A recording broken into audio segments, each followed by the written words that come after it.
Lagi-lagi musibah datang. Setelah perang meletus, pabriknya terbakar 2 kali. Wah, namun Honda tidak patah semangat. Ia bergegas mengumpulkan karyawannya. Mereka diperintahkan mengambil sisa kaleng bensol yang dibuang oleh kapal Amerika Serikat. Halo Business Hackers, kembali lagi dengan saya Hugo Ivan. Kali ini kita akan ngobrolin tentang kisah sedih dan inspiratifnya Soichiro Honda, penemu Honda. Saat merintis bisnisnya, Soichiro Honda selalu diliputi kegagalan ternyata. Ia sempat jatuh sakit, kehabisan uang, dikeluarkan dari kuliah, namun ia terus bermimpi dan bermimpi. Coba deh amati kendaraan yang melintasi jalan raya. Pasti mata Anda selalu terbentur pada Honda, baik berupa mobil maupun motor. Merek kendaraan ini menyesaki padatnya lalu lintas, sehingga layak dijuluki Raja Jalanan. Namun, pernahkah Anda tahu, sang pendiri kerajaan Honda ini, Soichiro Honda, ternyata banyak mengalami kegagalan. Ia juga tidak menyandang gelar insinyur, lebih-lebih profesor, seperti halnya B.J. Habibie. Ia juga bukan siswa yang memiliki otak cemerlang. Di kelas, duduknya bahkan dia tidak pernah paling depan, selalu menjauh dari pandangan guru. Dia berkata, "Nilaiku jelek di sekolah, tapi saya tidak bersedih, karena dunia saya di sekitar mesin, motor, dan sepeda," katanya, yang meninggal pada usia 84 tahun setelah dirawat di RS Juntendo, Tokyo akibat mengidap lever.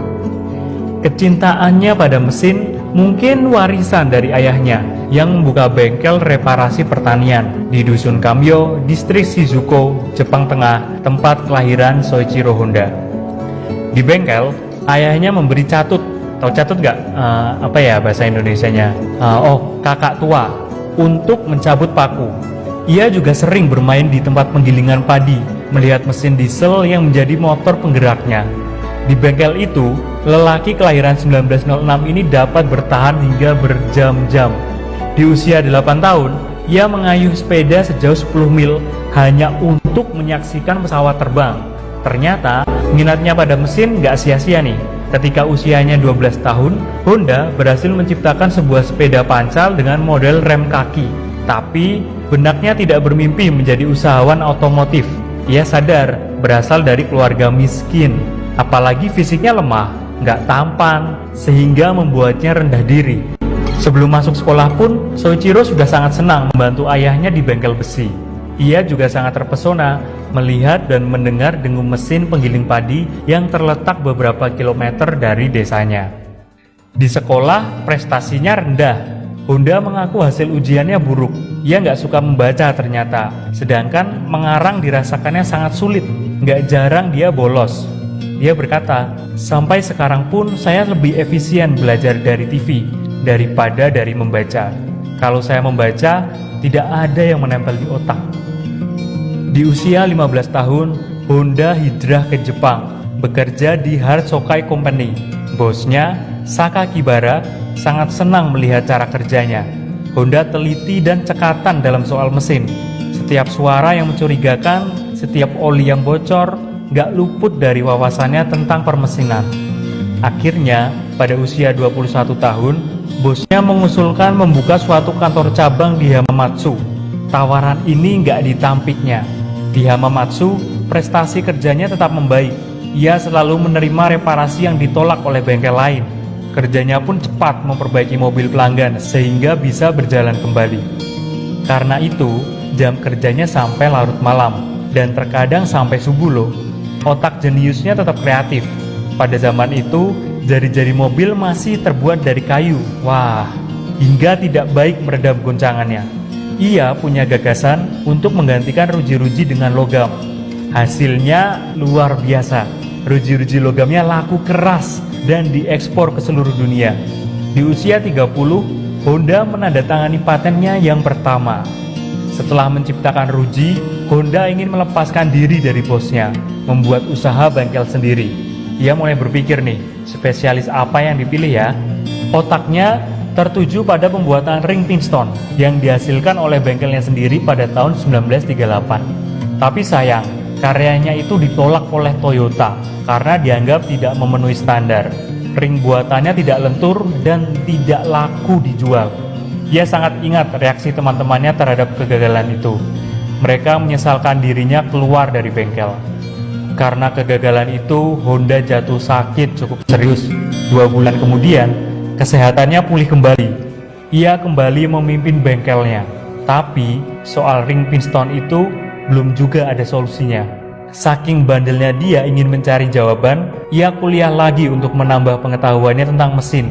Siang hari, setelah pulang kuliah, sampai pagi hari, ia langsung ke bengkel, mempraktekkan pengetahuan yang baru ia peroleh.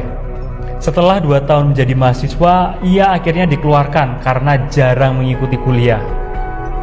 Saya merasa sekarat, karena ketika lapar tidak diberi makan, melainkan dijejali penjelasan bertele-tele tentang hukum makanan dan pengaruhnya, ujar Honda yang gandrung balap mobil ini. Kepada rektornya, ia jelaskan maksudnya kuliah bukan mencari ijazah, melainkan pengetahuan. Nah, penjelasan ini justru dianggap penghinaan.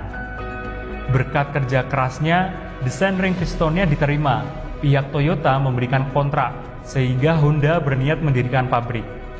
Malangnya, niatan itu kandas. Di Jepang, karena waktu itu baru perang, jadi tidak ada yang bisa memberikan dana.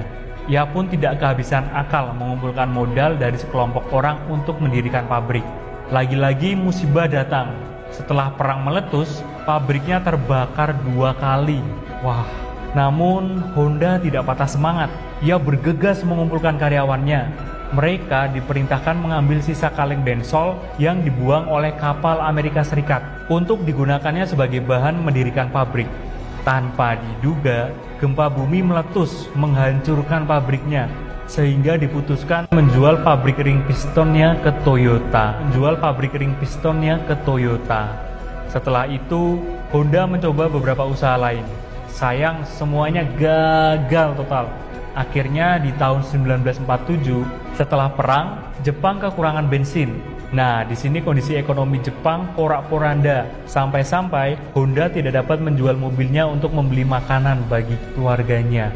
Wah, ini sekarat banget dia. Dalam keadaan terdesak, ia memasang motor kecil pada sepeda. Siapa sangka nih, sepeda motor cikal bakal lahirnya mobil Honda itu diminati oleh para tetangganya. Mereka berbondong-bondong memesan, sehingga Honda kehabisan stok. Nah, disinilah Honda kembali mendirikan pabrik motor. Sejak itu, kesuksesan tak pernah lepas dari tangannya. Motor Honda berikut juga mobilnya menjadi raja jalanan di dunia, termasuk di sekitar kita, Indonesia. Bagi Honda, janganlah melihat keberhasilan dalam menggeluti industri otomotif, tapi lihatlah kegagalan-kegagalan yang dialaminya. Orang melihat kesuksesan saya hanya 1%, tapi mereka tidak melihat 99% kegagalan saya, tuturnya. Ia memberikan petuah ketika Anda mengalami kegagalan, yaitu mulailah bermimpi, mimpikanlah mimpi baru. Nah, gimana nih guys? Siap mengikuti jejak karirnya Honda sebagai pengusaha sukses? Berikan pendapatmu di kolom komentar ya.